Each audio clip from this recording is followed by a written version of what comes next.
Hello and welcome to People, Politics and Power on Africa Independent Television AIT. My name is Abiodun Bello.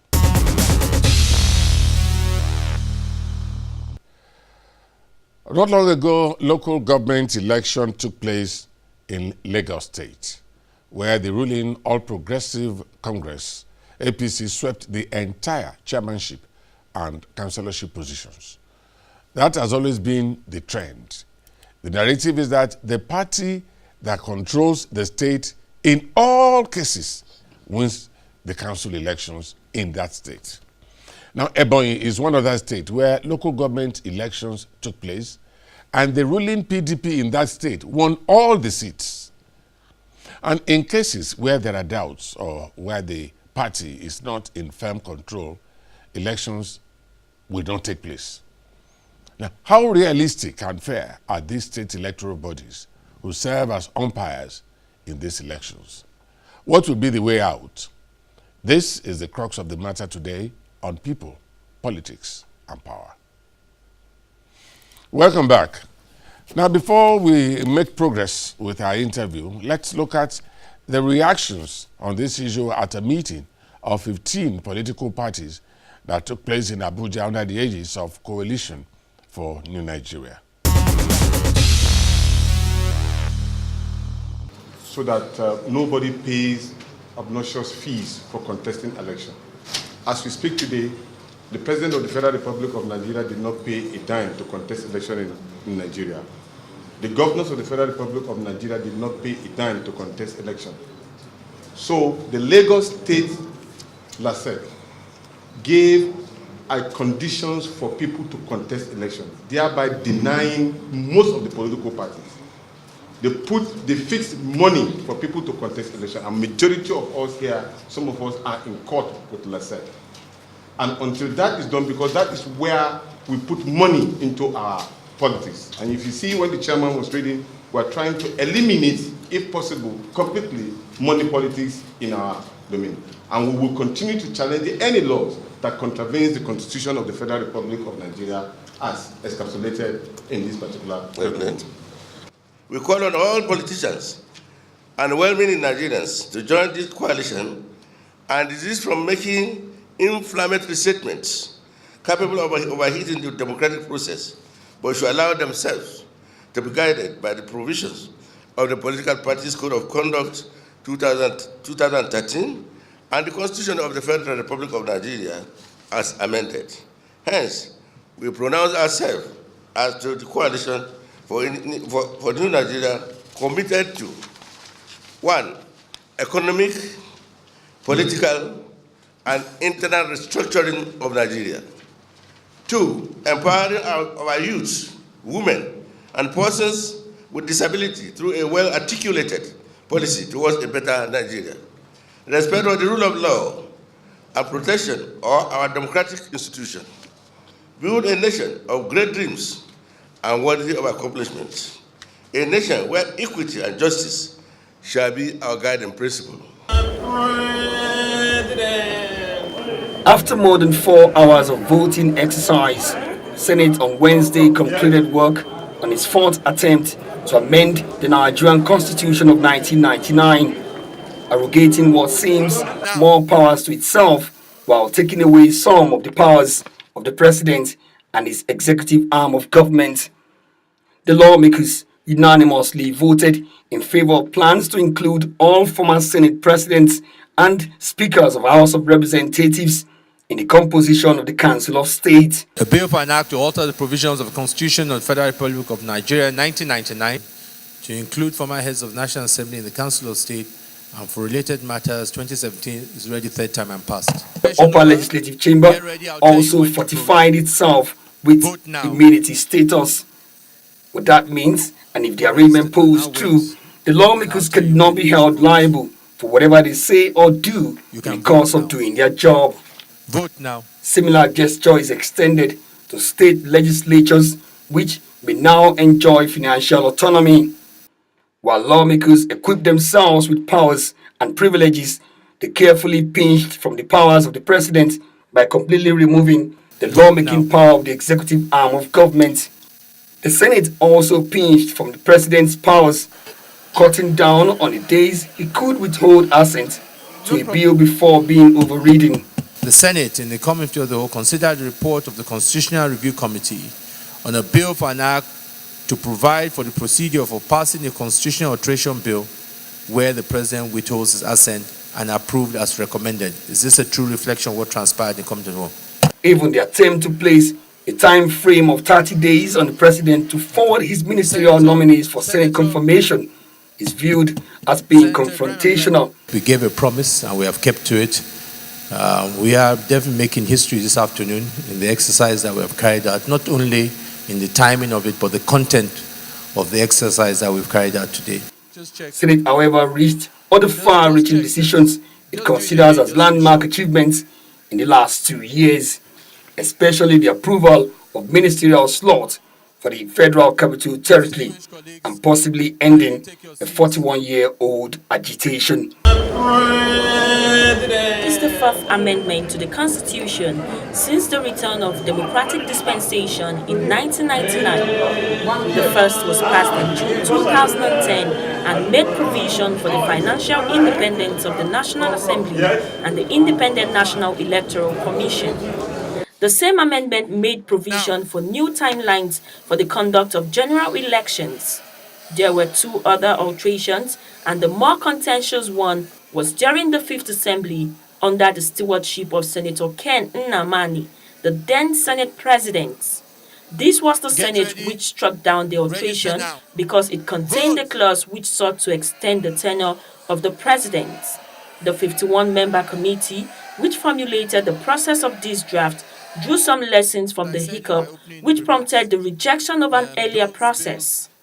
To arrive at the present document, the committee organized a series of retreats with the House of Representatives and the state legislators, part of which was to prevent the situation in the 7th National Assembly, in which the constitution alteration process was dishonored by the president.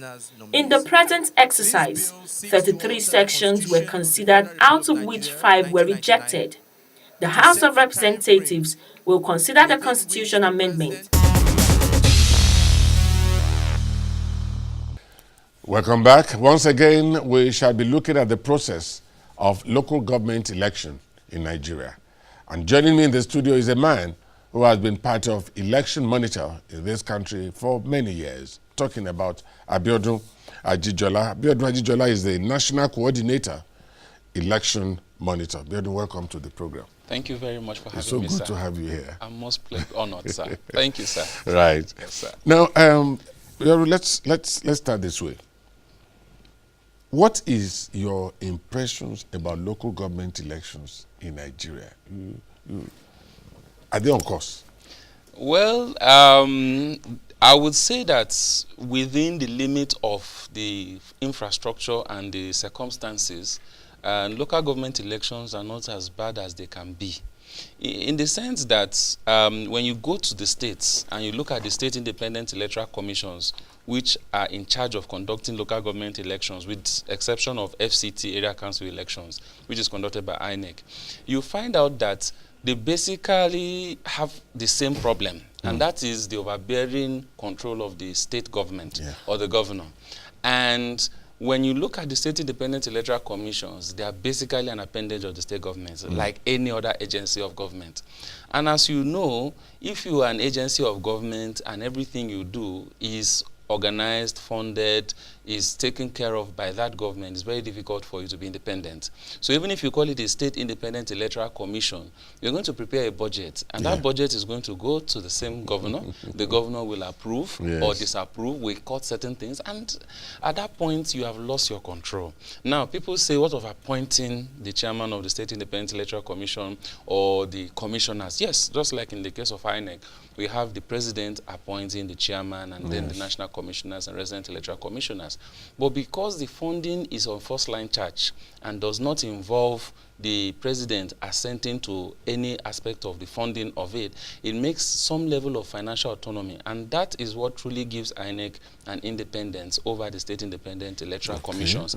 So until we resolve that funding issue, until they are able to access funding independent of those that are at the helms of affairs in the state, we cannot have anything but what we are getting. I mean, I give you a typical example. You mentioned Ebonyi. I mean, 2013, Ebonyi local government election, that was 4 years ago. The PDP scored more votes than the total voters in the whole state registered. Okay. You understand? Yes, that is the results awarded to the PDP in all the 13 local governments, the total voter register in the state. So, and I remember there was a national conference, national delegates conference of all state independent electoral commissions held here in Abuja, where I was one of the facilitators, and I made this in my presentation. And one of the members from, I think a commissioner in the Ebonyi State Independent Electoral Commission said that they did a lot of sensitization. So I said, you sensitize to the point where you have more turnout of voters than registered number of voters. That means what you kind even of evangelize to spirit realm so that other maybe agents, angels and others could assist you in voting. Or as they were sensitizing, they were also registering people. I wouldn't know. You understand? Since it's only INEC that is involved in registering voters. Yes. You know, so that became so funny because even some other chairman of other, just started laughing and said, look, no, this is quite a serious issue. And one of them was so good. I remember, I think that at that time, the chairman of Benue, stood up and said, look, we have challenges in our electoral administration at the local government level. And until we can separate the powers of the governor from the chairman of the State Independent Electoral Commission, we're not going to be able to get the quality of elections that we want. Second critical issue is the autonomy of the local governments.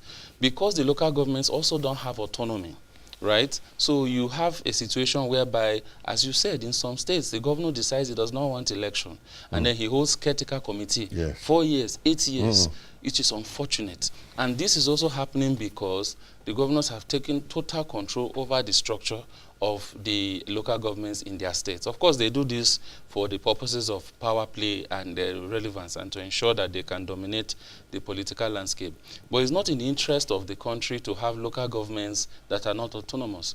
Because once they are autonomous and they are able to manage themselves financially, and then you can emerge without having a SIEC that is controlled financially by the state government, we'll begin to see genuine independence of the SIEC, and we'll begin to see genuine competition at the local government level. Remember, that is the lowest level to the common man. Yes. And that's where the common man can feed the development. At that point, you'll be able to see APC as a governor. Maybe there are 20 local governments, maybe 13 APC, 7 PDP, and then, or if a PDP is the governor in 30 states and 30 local governments, maybe 20 PDP, 10 APC, you'll be able to see a mixture. But until those two key issues are in place, the LG autonomy, financial autonomy and complete autonomy, and the financial autonomy of the CX, I think it's going to be very, very challenging to get a situation where you have a quality or, a local government election that we can, be proud of and we can say represents the will of the people. Will you therefore prefer INEC overseeing state election? Well, if INEC oversees it, that removes one area, the issue of funding, because INEC is not funded through the state governments. So from that perspective, I would say it's a good idea because it would bring some level of autonomy to the process or independence from the state governments. But then you're still going to have the challenge of, I believe, overburdening INEC. As it is now, there are already calls for INEC to be unbundled. Yes. So if you look at it, the Electoral Offences Commission, which is one of the recommendations from Justice Uwe's committee about 10 years ago, which currently is being recommended again, I think even under the Ken Namani Constitutional Electoral Reform Committee, such was also being raised again, and it is becoming popular now to have Electoral Offences Commission, and this is something that people are saying should be away from the commission. Even the Political Party Registration Commission, people are saying this aspect of registering political parties, management of political parties should not be part of the integral functions of INEC. So if you are trying to do that, then you now give INEC 36 more elections. Because if you look at it, a local government election is as good as a governorship election, only that it is more difficult. The governorship election is one candidate, and then you are going to do it in every state, in every local government, in every ward, and every polling unit, but with one outcome. But here, if you have a state like Kano, you have 44 outcomes. 44. But yes, I have 8 outcomes, or you have 30 outcomes. But then, that's going to put to me because basically what you are conducting is 774 elections. and then you're going to throw that on the commission. And I think it's going to be difficult, except there is a subsidiary that is under INEC that will handle that, right? So maybe you have a new body, which is like a part of INEC, just like a parastatal, for example, of INEC, which will handle that solely. And that will be the body that is in charge. So then the state governors will not even appoint the SEC chairman. Yes, it will go through the National Assembly. I think that would be, in that way, it could be also very good. But I think for what we are looking at in Nigeria, people are thinking of moving away from the unitary system or moving away from too much control at the center. I think instead of, because that approach will just bring more responsibility to the center. I think we must trust the states and find a way to make them more functional, more responsive. At that point, we'll be able to, I think that's better in the long term for the country, if the states are stronger and become more viable. So to me, having the CX grounded at the state level, even if the governor will appoint the chairman, or if you want to create another procedure for appointing the chairman at the state level, but at least let the funding be autonomous. That's so critical. And then other areas such as, we have to create a system that cannot allow you to have caretakers, no matter the circumstance. We have to, that has to be ended. Because, I know cases of some states, because I've had a lot of interactions with some of these CX chairmen, where you hear a SEC chairman complaining to you in confidence how they are being frustrated by their state governor. How a particular person told me how the state governor got information from some people in his party that this person was too independent for them to allow that person to conduct the local government election, because what they are saying is that the person will be too free.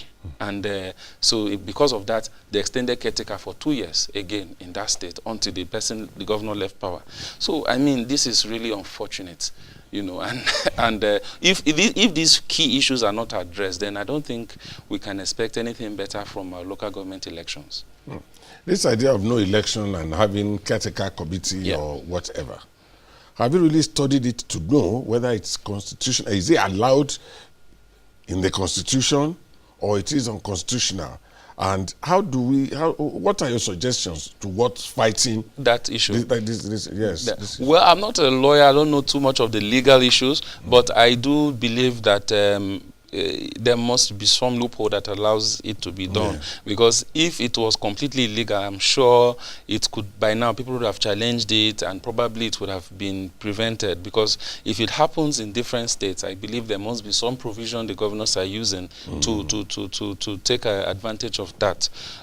So I think for those who are very, very deep in the legal profession, I think what we should recommend to our state and national assembly is that what we have to do is create a system that will block the room for that completely, to ensure that we have a legal a law that does not allow the governor under any condition. Because you can just imagine if Mr. President decides that he doesn't want state governors. You understand? And says, no, because of that, yes. So there will be no governor administrators. Yes, in states, because he doesn't for the next 2 years. They're supposed to be, let's say, Anambra is having governorship election now, or Osun Ekiti is having next year. So the president just says, no. We are not having a governorship election in Anambra. Let's put a sole administrator. It's ridiculous, So, but I think there must be somewhere the law is permitting that to happen, if it's happening in different places. So I think once again it goes back to the issue of the National Assembly. It goes back to state assemblies, but especially the National Assembly, because the state assemblies are also very weak. Because you can hardly become a House of Assembly member without the governor thumbprinting you there. Even at the level of the House of Reps, it's similar. The only difference is that the governor only has influence within his state. So by the time the members go to the national level, they have to contend with members from other states who will have other ideas. And at that point, it becomes difficult for the will of the governors to prevail. So because there's, diverse opinions at the national level. So for me, I think this is a big task for the National Assembly. The National Assembly needs to do, if truly we want to improve the quality of elections and governance at that level. Thank God the House of Reps has taken the issue of local government autonomy very seriously. I think they should also work and endeavor on this. I know the Senate has made some recommendation or amendment in the Electoral Act relating to CX. But what I read there is nothing that we actually address this issue that we are raising. So I think even the Senate should also look at it more critically so that something can, come out of it. At least 2 years to 2019. At least if something can be done before the end of this year, I think it will go a long way to begin to bring reforms. And we will now begin to see if there are new elections in the local governments, how these elections will turn out. But I'm sure it's going to be for the better. I mean, it's really what helps, what the country needs to move forward. Do you have an idea what happens to federal government allocation that goes to this kind of states where they don't have chairman? Oh, yeah, I'm not too sure, but I think in most cases what we hear is that the state government basically would be, when you appoint a caretaker committee or the chairman that is there basically didn't win an election, it's basically you fixed him there in an election that was, less than credible. At that point, whatever comes in, even if it is going to come into the LGA directly in terms of, the accounts, even if he receives money, at that point, he has no control over the ability to use the resources. So it's not so much about the ability for the chairman to receive the money directly or he receives it through the state government. But what matters is that he is independently elected, okay? Also getting it directly away from the governor. But the most important thing is being independently elected. Because at that point, and then having the legal backing to use that money without recourse to the governor at all. Just as the governor does not need to go back to the president if he wants to do a project. So even when the federal government says, okay, take this bailout and pay salaries, some state governments say, no, I'm not paying salaries. I want to use it for a personal project in my village. So at that point, the federal government can do nothing. So I think that the state governments or the local governments, if they are strengthened, will be able to overcome this hurdle. But without being strengthened, I don't think they can get to that level. Oh. Yeah. But do you agree that it's like Nigerians don't really believe in this grassroots administration called local government? I wouldn't say Nigerians don't believe, because in the society we have different strata of people. We have the elite, of course, who are the minority, who are educated, they are well-to-do, they have jobs. We have a middle class that is fading away, which majorly live in the big cities. Many are not so concerned with local government administration as they are concerned with, their jobs and all of that. But if we look at the grassroots level, at the local government areas, I think we will still see a lot of people at these levels. If you go to local government areas, you see a lot of people. I think we still have huge populations of people at LGA level who basically don't have any direct contact with the state government, because some of them have nothing that engages them to go to the state government or to do anything at the state capital. So they live in the local government. Everything they do, their life revolves around that. They may not have the greatest voice because many may be rural, they may not be sophisticated, they may not be on TV, on the internet, but in terms of population, I think they will be significant. In terms of their desire for good governance, I think they want good governance, because the only government most of our fellow brothers and sisters know is the administration at the local level. If, for example, you are in the local government in Shiroro, for example, in Niger State, that is, you are in New Busa, and then you have another governor that is in Tunga or inside Mina. If you are going to spend about 3-4 hours to move from that Shiroro or from Kainji or from New Busa down to Mina, I mean, it doesn't. How many of the people living there are going to actually do that? So most of them, everything they do revolves around that local area that they live in. So most of them are out of touch with the state government, except those that are receiving maybe salaries as the civil servants. So they, I believe, will be very, very interested in the local government getting themselves together and functioning effectively. I think Nigerians will really appreciate that. And I think we need to do something about it. Okay, for instance, teachers. Yes. Don't want their salaries. Many teachers don't want their salaries to be paid by local government, this local government chairman. Yeah. They tell you that if they are to pay salaries, it means they will have the fund. Yes. And by the time they are now giving them the money to pay salaries, they even said something that they'll be marrying wives. And I said, this is derogatory, not complimentary at all. So where do we go from here? That's why I was asking, it's like you don't have confidence. No, you see, there will be there's a trust deficit because of the history. Now, why does that happen? Part of the problem you have is that when the person who assumes office as local government chairman was never elected by his people, so he came through a flawed process, his allegiance is never to those same people, right? Because they didn't bring him into power. He knows that if he does well to his paymaster, he's going to come back again as a local government chairman, irrespective of the will of the people. So he does not have any, he doesn't owe them anything. So, but if he knows that to get to be the local government chairman is in an autonomous system, is in a system where he cannot just have his way at the election, and that even if the governor and him are in the same party, does not guarantee him his seat, then he knows for sure that he has to satisfy the people.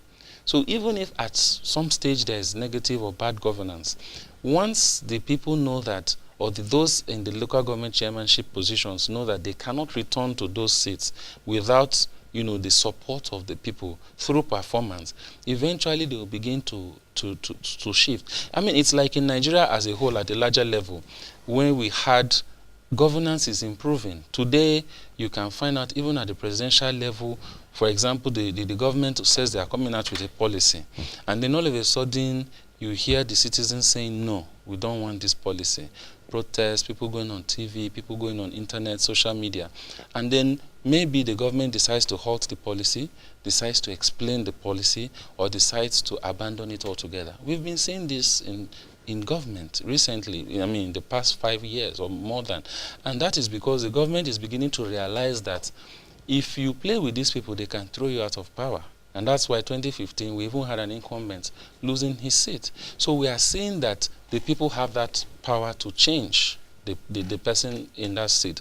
Now, if it gets to a point where at the local government level, the chairman knows that irrespective of his relationship with the governor in the state, if he fails to perform, if he fails to pay salaries, he's not coming back. I mean, look at Osun West, what we had in the recent senatorial election. I mean, it's basically a referendum on the government of the day, apart from other internal political intrigues.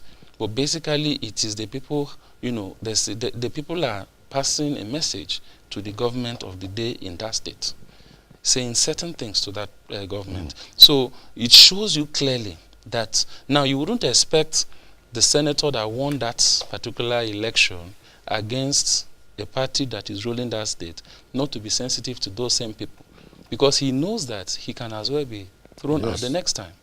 But the local government chairmen know that you can't do anything because they write the results in many cases, or it's just a sham.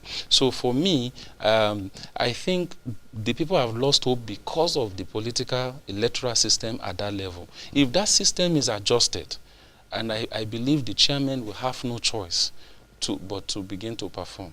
Because if they fail to perform, they will not come back. If it's happening at governorship level and presidential level, it can happen at the local government level. Very good.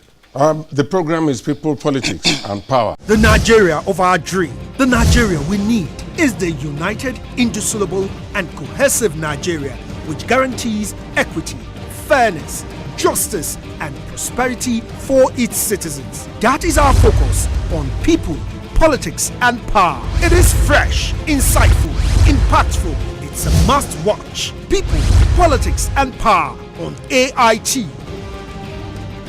Join us to build bridges of unity.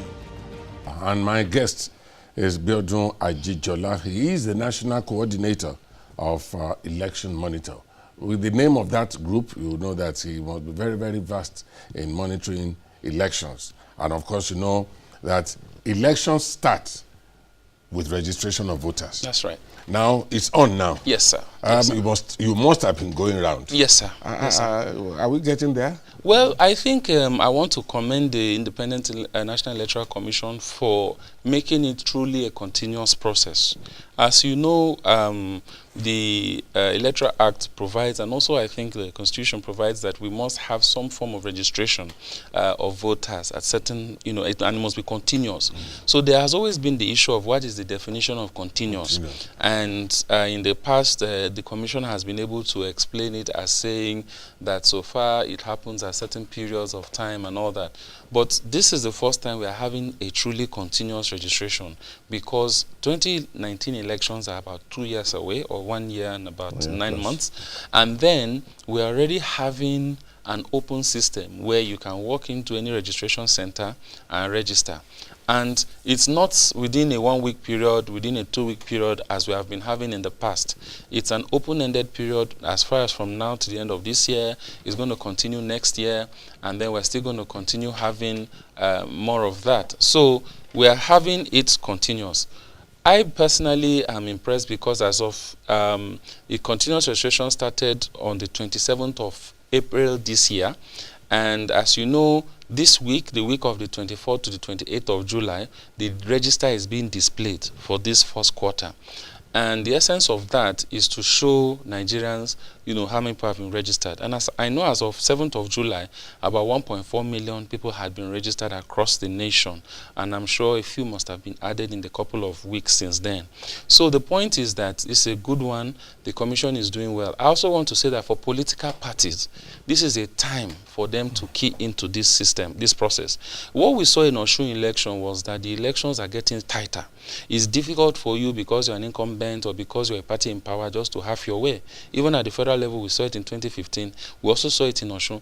I, as an observer, as I was going into the registration center with some of my colleagues, the collation center at Iwo, the Central Collation Center, we saw hundreds of youths, and they were just shouting, and so at a point we wanted to get into the gate. About 4 youths just surrounded us and asked us to open our bags and all of that. And we were surprised with violence. And we said, okay, yes. So we showed them our things, and they said, okay, we could go.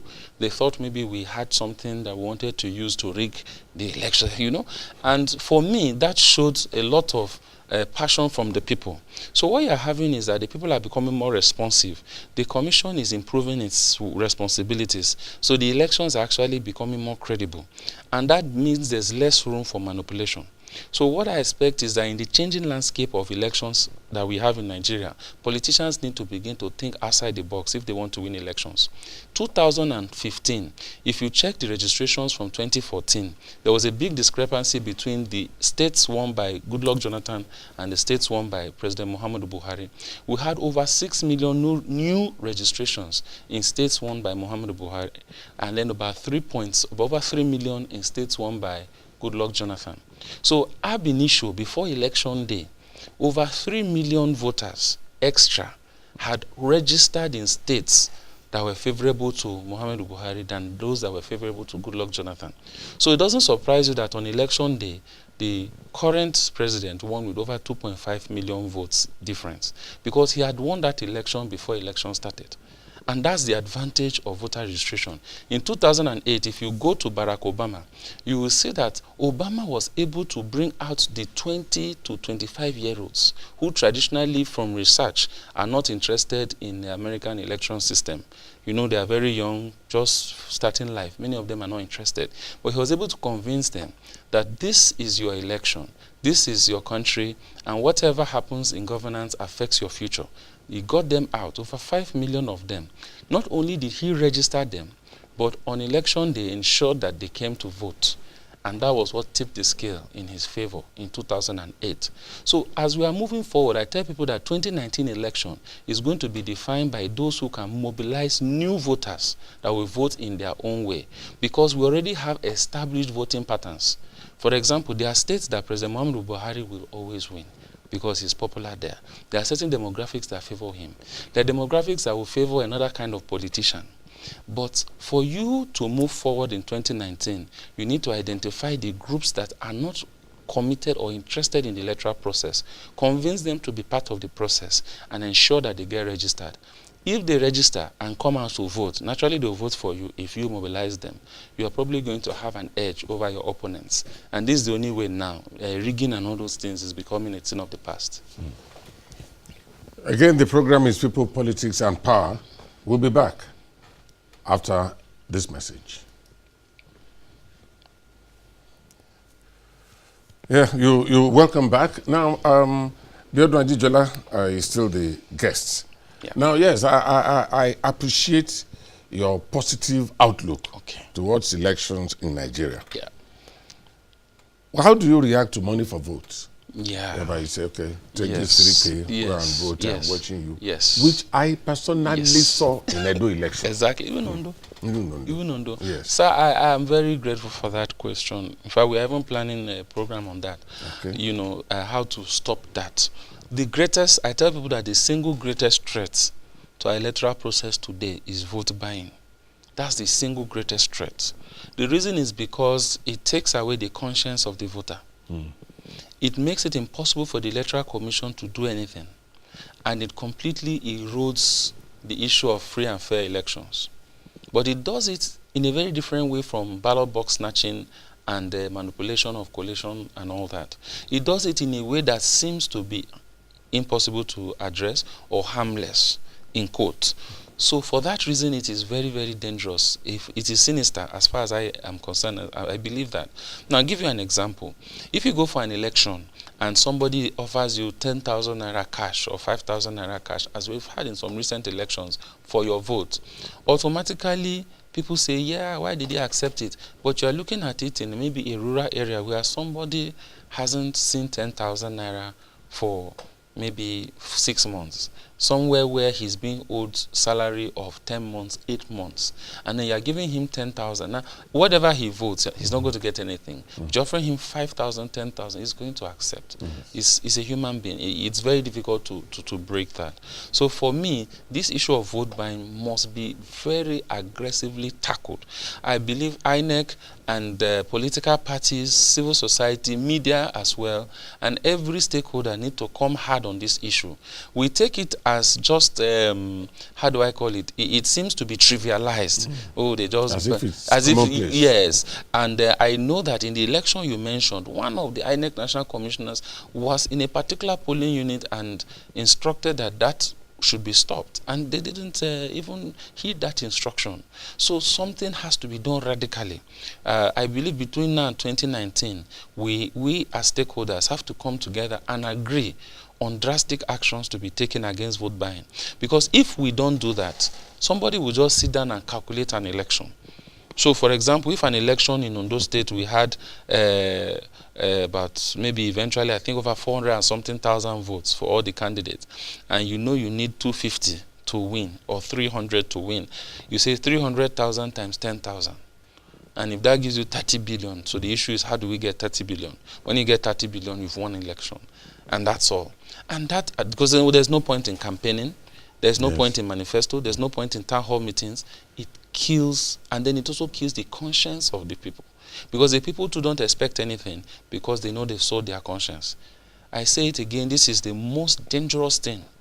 It's the most dangerous enemy to the electoral process today, vote buying. And I hope that all stakeholders, including the media, will ensure that we put pressure on both the commission but then the political parties to create a system to end this, because it's really, really negative. Now, when we talk about, I want to quickly discuss this issue of driving people out to go and register. Yeah. Don't you think our campaign methods are too elitist? Okay. Believing that most elites don't vote. On the queue to vote, you will see artisans, bricklayers, all these market women. Yeah. But it's difficult to see people dressed like you. On the queue. Yeah. That's it. Don't you think we should introduce some local languages Yes. in the campaign? Yes, like we see that is part of the campaign that we are on with our Get Registered Niger. Basically, even though it uses application, mobile application, of course, we know that we have over 100 million phone users in Nigeria today, and some data says about over 54.5 million of these are smartphone users. So, of course, and we have about 69 million registered voters as of now. So that for us shows that we have a lot of people that use mobile phones, and also mobile phones that can use an application. But the key is that how can we change the mentality of the political class? Because the system is adjusting. It's no more as it was in the past. You cannot just win an election before because you're an incumbent, because you're a ruling party, because you have money. You also have to consider the will of the people. It matters now. You have to consider the strength of those who want to protect their vote. So, as I said earlier, it has now become critical to go back to strategies for engaging the voters and their interest. So at that point, what I expect is that political parties and politicians should begin to emphasize more in grassroots methodologies, not only at the area of local languages, but even religious. So I expect politicians to, if you belong to a church, talk to your youth group, talk to your members, go out and register. If you belong to a mosque, talk to your members, go out and register. Begin to convince people. If you belong to a town, to an association, tribal association, talk to your members, begin to register. Begin to get every segment of society interested. Because the more people that take part in this system, the less the fraud will be possible. If, for example, you have 100 million, or let's say 1 million registered voters in a state, and only 100,000, or let's say 200,000 come out to vote, that means you have 80% of voters that didn't come out. So it gives wide room for manipulation. So even if somebody got 150,000 votes out of 200,000, the man that has the strength of the structure could adjust it to be 400,000 votes and have 250,000 to the other man's 150 and be declared winner because he has the apparatus to manipulate.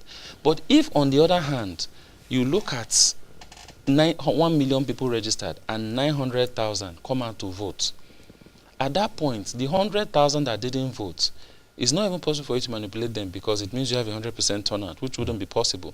But even if you want to manipulate a percentage of those people, it will not be sufficient for you to adjust significantly the outcome of the election. So that's one of the critical reasons why people need to come out and get registered. So we hope that this application can be downloaded at www.getregisteredniger.com. When you get there, all the challenges that you might have in getting registered, for example, one is identifying your voter status. Some people now have already registered, but they don't have their PVC, and they don't know where to get it, and they also believe their registration is maybe null and void. And double registration is an offense. You saw what happened in Kogi State with the governor there, where there were accusations of double registration. So double registration is an offense. So it's important for you as a voter to first of all determine your status. Then once you identify that, okay, you are not registered, then you can go out and register. If you are in Maitama and you want to transfer it to Aba, all you need to do is apply to the resident electoral commissioner and then follow the due procedures. On this application, all those informations are available. Another issue people have had challenge with is identifying the location of the registration center. On this application, we'll have all the local government registration centers with the maps that follow it, so that you'll be able to identify both the street address and the map that goes with it. We also have other resources on information on how to register, how to transfer your votes, the timing for registration, and even how to access the commission, INEC, so that whatever question that you have with this application can be addressed, and you can be sure that you'll be able to get registered. Because we've seen people online saying, I don't know where my center is. I don't know if already I lost my PVC. I don't know how to transfer. I'm no longer living in this place. So all those issues, that's why we created this application to address those issues. So it's Get Registered Niger, and you can get it from www.getregisteredniger.com. Okay. So All right. So from Google Store, Yes. it will be Yeah, downloaded. it's available at Google Store. Okay. It's available at Google Store, but you can also just go directly to the website, which is www.getregisteredniger.com, and that will direct you to Google Store. But on the other hand, if you don't want to do that, you can type "get registered" as one word with a space, Niger as another word, in Google Play. If you're already at the Google Play, and then it will also provide you the opportunity to download the application as well. Okay. Yeah. Okay. Now, all over the place, we now hear about restructuring. Now, do you think local government should be part of governance in a new restructured Nigeria? Though you have answered that question to a limited extent. Yeah. But then we just hope that people will now start having confidence. Local government chairmen now need to put some machinery in place so that they will get the confidence of the people. Now, what are your thoughts about the independence of local governments? Independence. I am very passionate about the independence of local governments because I believe that part of what has enabled us to have better quality governance at the center today is because the state governments are completely autonomous, or to a large extent. And the governors, you know, we've had cases where, as you might be aware, of course, in this country before now, where some governors have openly had issues with a sitting president, you know, and yet it became impossible for the president to just say, go and arrange a mock sitting in the House of Assembly and impeach that governor because you don't like him. We have moved away from that. We had it before where 5 people will impeach a governor out of 20-something people. Those are now issues of the past. We're not having that again. So that has now ensured that even the federal government is on its toes because it knows that the state governments are acting as independent units. Now, if we truly want improved governance at the state level, I believe it cannot be possible without giving autonomy to the LGs. If the local governments don't have autonomy, then there is no ability for them to have their own brain, their own idea. There's no ability for them to be distinguished. There's nothing to fight for or to prove. So, for example, if I'm a local government chairman and I know that whatever happens, I'll be appointed the next time around, then I have no energy to do anything. But if I know that I want to come back for a second term as a local government chairman, I'm going to ensure that I perform to the best of my ability so that my people can see that I have done something. And then that should hopefully get me back. Now, at that point, the governors will not be able to control all the LGs the way they do today. And that itself will begin to bring, because at that point you see local government projects, state projects. Just as for some state governments will say, look at the state roads, look at the federal roads. We've done all our state roads, it's just the federal roads. And people will see the difference. At that level, people will be able to see the difference between what the local government is doing and what the states are doing. And I think at that point, it's going to help the state governments, even though they may not want it, but in the long run, it will improve their own efficiency and effectiveness because they will be challenged by what is going on at the local government levels, knowing fully well that they don't have power to manipulate them as they wish.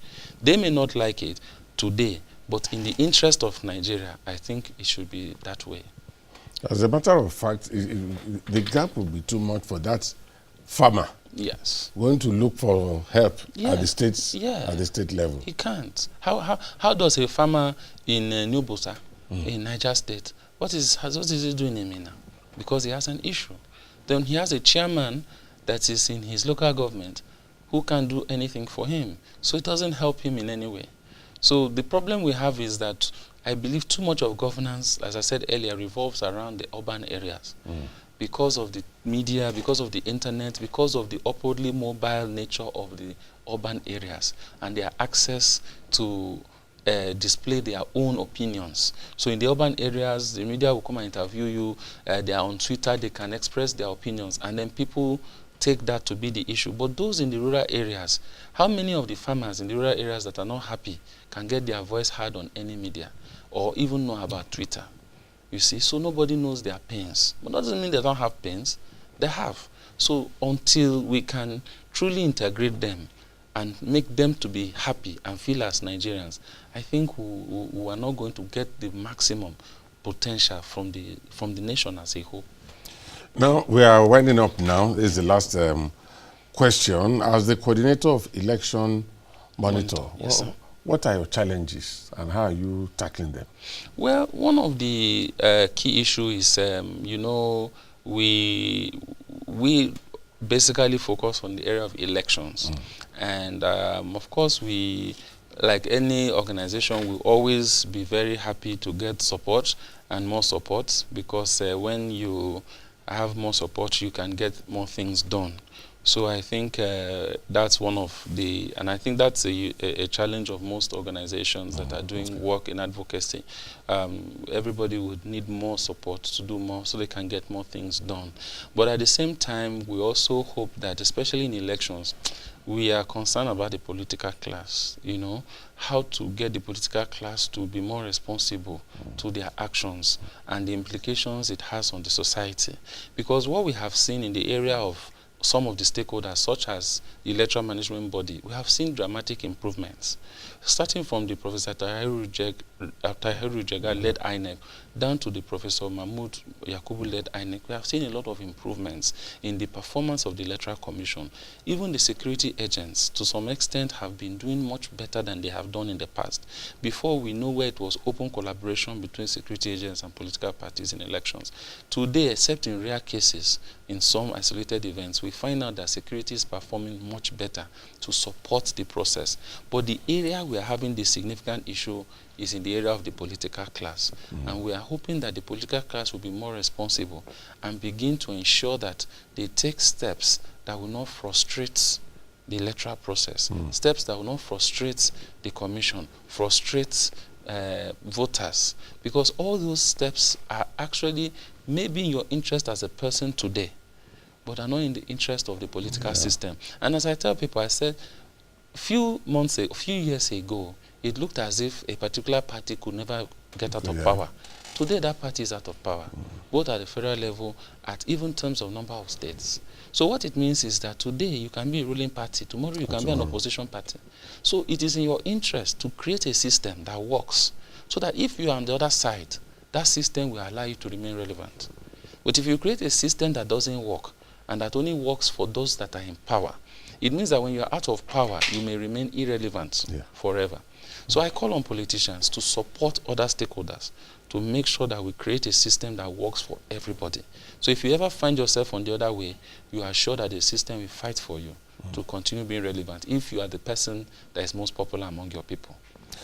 Well, with that final message, let's make election work. We will come to the end of today's edition of People, Politics and Power. And my guest has been Abiodun Ajijola, National Coordinator, Election Monitor. Abiodun, thank you very much for coming on to the program. Thank you very much for having me. I'm very grateful. Thank you. All right. My name is Odion Bello. We believe you want to join us, same time. Bye for now.